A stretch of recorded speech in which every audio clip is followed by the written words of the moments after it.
इस प्रेजेंटेशन में हम लेके आए हैं कोऑर्डिनेट सिस्टम, जो कि सीएनसी मशीन में इस्तेमाल होता है। हमने आपको बताया था टूल का जो मूवमेंट होता है वो कैसे होता है। पॉइंट टू पॉइंट मूवमेंट हो सकता है, स्ट्रेट कट मूवमेंट हो सकता है जिसमें एक एक्सिस के अलोंग मूवमेंट होगा, और काउंटूरिंग सिस्टम होता है जिसमें एक से ज्यादा एक्सिस के अलोंग टूल का मोशन कंट्रोल कर सकते हैं। अभी जो मोशन हो रहा है वो किस कोऑर्डिनेट सिस्टम में हो रहा है। कोऑर्डिनेट सिस्टम में तुमने को होना चाहिए कोऑर्डिनेट सिस्टम मतलब जिससे कि हम किसी लोकेशन की पोजीशन स्पेसिफाई कर सकें। तो कोऑर्डिनेट सिस्टम कौन सा इस्तेमाल होता है सीएनसी में? Generally Cartesian coordinate system CNC में इस्तेमाल होता है। क्यों? क्योंकि ये बहुत सिंपल है, सबको आता है, और हम लोग बचपन से यही कार्टेशियन सिस्टम इस्तेमाल करते आ रहे हैं अपने सारे एप्लीकेशंस में।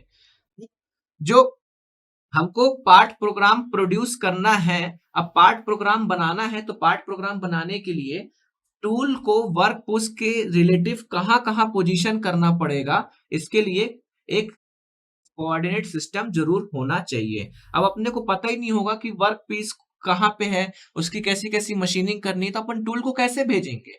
और मान लीजिए पता भी है कि वर्क पीस ऐसा ऐसा है, अपने को टूल को यहाँ यहाँ भेजना है, तो एक स्पेसिफाइड वो पोजीशन तो होनी चाहिए, एक रेफरेंस तो होना चाहिए जिसके रेफरेंस में हम टूल को बता सकें कि भाई यहाँ से इतनी दूरी जाओ, इतना कट लगाओ, फिर यहाँ से जाओ, फिर यहाँ से जाओ, फिर यहाँ से जाओ। तो जिसके लिए किससे हो सकता है, अपन लोग कोऑर्डिनेट सिस्टम इस्तेमाल करते हैं इस एप्लीकेशन के लिए। अब जो कोऑर्डिनेट सिस्टम होता है एनसी मशीन्स का, वो जनरली कितने प्रकार का होता है? दो प्रकार का। Axis system for flat and prismatic work part, मतलब जो कि फ्लैट वर्क पार्ट होगा या प्रिज्मेटिक वर्क पार्ट होगा उसके लिए एक सिस्टम होगा, और जो सिलेंड्रिकल वर्क पार्ट होगा, जो रोटेशनल वर्क पार्ट होगा, उसके लिए दूसरा कोऑर्डिनेट सिस्टम अपन लोग इस्तेमाल करते हैं। सबसे पहले देखते हैं एक्सिस वाला जो सिस्टम होता है, means for flat and prismatic work part के लिए जो सिस्टम होता है वो कैसा होता है। तो इसमें क्या होता है, तीन लीनियर एक्सिस होती हैं, ये एक्स, ये वाई, और परपेंडिकुलर टू द बोर्ड, मतलब इस डायरेक्शन में जिसको हम ऐसे रिप्रेजेंट करेंगे वो क्या हो गई अपनी जेड हो गई। मींस टूल जो है ऐसे ऐसे मूव कर सकता है, ऐसे ऐसे मूव कर सकता है, और ऐसे ऐसे मूव कर सकता है इन तीन एक्सिस के दौरान। ये तीन लीनियर एक्सिस हो गई। अब तीन क्या होती है इसमें, रोटेशनल एक्सिस भी होती हैं, मतलब टूल जो है वो इस एक्सिस के अलोंग ऐसे ऐसे रोटेट भी कर सकता है, क्लॉकवाइज चाहे तो एंटी क्लॉकवाइज, कैसे भी। इस एक्सिस के अलोंग भी क्या कर सकता है, रोटेट कर सकता है, ऐसे ऐसे और ऐसे ऐसे। और इस एक्सिस के अलोंग भी ऐसे ऐसे और ऐसे ऐसे कैसे भी रोटेट कर सकता है। मतलब जो फ्लैट प्लेट के लिए अपन लोग सिस्टम यूज करते हैं उसमें तीन लीनियर एक्सिस और तीन रोटेशनल एक्सिस होती है। टोटल कितनी एक्सिस हो गई, मतलब 6 पॉसिबल एक्सिस हो गई जहां पे टूल को मोशन मिल सकता है। अब जहां पे एक्स वाई और जेड मीट करते हैं उसको क्या बोलते हैं, ओरिजिन। क्या बोलते हैं, ओरिजिन। ओरिजिन स्पेसिफाइड करना किसी भी पार्ट प्रोग्राम बनाने से पहले बहुत जरूरी होता है। मान लीजिए अपने को इस शेप के लिए पार्ट प्रोग्राम बनाना है, जिसमें एक स्क्वायर शेप का या रेक्टेंगल शेप का स्लॉट कट करना है किसी प्लेट के ऊपर। तो अपन लोग क्या करें, ओरिजिन को चाहे तो यहाँ पे ओरिजिन जो है पार्ट प्रोग्राम अपने कन्वीनियंस के हिसाब से आर्बिट्रेरी कहीं पे भी सेलेक्ट कर सकता है, जरूरी नहीं है ओरिजिन कहीं एक स्पेसिफाइड लोकेशन पे हो। जो पार्ट प्रोग्राम बना रहा है वो ओरिजिन आर्बिट्रेरली अपनी कन्वीनियंट के हिसाब से कहीं पे भी सेलेक्ट कर सकता है। मान लो उसने यहाँ पे ओरिजिन बनाया, तो उसको फिर बताना होगा कि इस रेफरेंस पॉइंट के बेसिस पे आपको यहां से वाई डायरेक्शन में इतना मूव करना है, एक्स डायरेक्शन में इतना मूव करना है।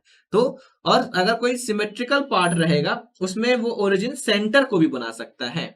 अब जो यहाँ पे वो ओरिजिन बनाएगा उसी के रेस्पेक्ट में वो इस पार्ट प्रोग्राम के शेप के सारे डायमेंशन स्पेसिफाई करेगा। अगर यहाँ पे ओरिजिन बनाया है तो इसके रेफरेंस में करेगा, जनरली एब्सोल्यूट सिस्टम ही होता है। और अगर सेंटर में ओरिजिन बनाया है तो उसके रेफरेंस में सारे इस डायमेंशंस जो है स्पेसिफाइड किया होगा। डायमेंशन स्पेसिफिकेशन का मतलब आप समझ रहे होंगे कि जो हमने पार्ट प्रोग्राम देखा था उसमें जो डिस्टेंस हम लिखते हैं, मान लो 10,20, ये 10,20 तो कोऑर्डिनेट हो गए, लेकिन किसके रेफरेंस में, रेफरेंस ओरिजिन के रेफरेंस में है ना। तो ओरिजिन अगर यहाँ पे है तब है, अगर ओरिजिन यहाँ पे हो जाएगा तो ये कोऑर्डिनेट्स क्या हो जाएंगे, बदल जाएंगे। तो जो प्रोग्रामर रहता है वो ओरिजिन आर्बिट्रेरी कहीं पे भी ले सकता है। तो इसमें टोटल कितने हो गए, 6 एक्सिस हो गई, जो तीनों एक्सिस में मूवमेंट, लीनियर मूवमेंट और तीनों एक्सिस में रोटेशनल मूवमेंट के कारण जो कॉम्प्लेक्स ज्योमेट्रीज हैं बड़ी आसानी से अपन लोग प्रिज्मेटिक पार्ट्स में, वर्क पार्ट्स में बड़े आसानी से कॉम्प्लेक्स ज्योमेट्रीज क्रिएट कर सकते हैं। इस डायग्राम में आपको दिख रहा होगा एक वर्क टेबल के ऊपर वर्क पार्ट रखा है, उसमें तीनों एक्सिस और उनके अराउंड रोटेशन, इसके अराउंड रोटेशन, इसके अराउंड रोटेशन और इसके अराउंड रोटेशन आपको दिख रहा होगा। उसके बाद सेकंड सिस्टम है अपना कौन सा, एक्सिस सिस्टम फॉर रोटेशनल या सिलेंड्रिकल वर्क पार्ट्स। इसमें क्या होता है, ये किस लिए इस्तेमाल होता है, ये लेथ और टर्निंग सेंटर्स की मशीनिंग के लिए ये इस्तेमाल होता है। लेथ और टर्निंग सेंटर में ये वाला रेफरेंस सिस्टम या कोऑर्डिनेट सिस्टम इस्तेमाल करते हैं। इसमें क्या होता है, दो एक्सिस होती है। दो एक्सिस कौन सी, एक्स एक्सिस, जेड एक्सिस। इसमें वाई एक्सिस जो है वो नहीं होती। वाई एक्सिस क्या होती, नहीं होती। एक्स एक्सिस क्या करती है, रेडियल डायरेक्शन में, जो टर्निंग वाला पार्ट है वो रेडियल डायरेक्शन में मूवमेंट अलाउ करती है, और वाई एक्सिस जो रहती है वो वर्टिकल डायरेक्शन में मूवमेंट जो है अलाउ करती है। ये एक टर्निंग रोटेशनल पार्ट्स के लिए जो कोऑर्डिनेट सिस्टम है आपको दिखाई दे रहा होगा, जिसमें एक्स एक्सिस आप देख सकते हैं रेडियल डायरेक्शन में मूवमेंट, और वाई जेड एक्सिस जो है वो vertical direction means up and down. There is no y-axis.